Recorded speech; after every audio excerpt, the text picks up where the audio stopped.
Hi everyone, welcome back to the channel. Before diving in, just a quick disclaimer that every single information I'm going to share with you in this video is based on my own research and personal experiences.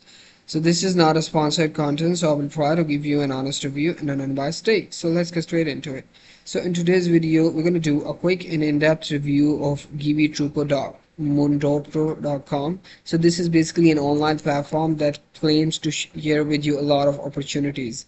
As you can see, you can get the cheats and the coins for Robux in Roblox, and it also sells coins for the Free Fire with the real money. So now let's find out what's actually behind those fancy promises.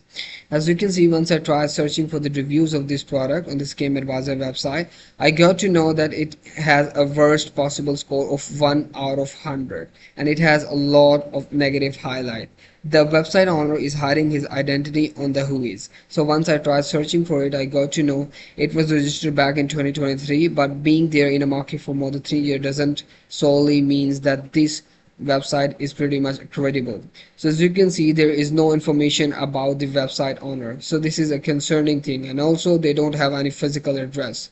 So in conclusion, I would say like this platform is pretty much a scam, which is actually can get your credential stolen. So you should avoid purchasing different items and connecting your official account with this platform. So I hope this review was helpful for you. Thank you so much for watching the video and hope to see you in the next one. Goodbye.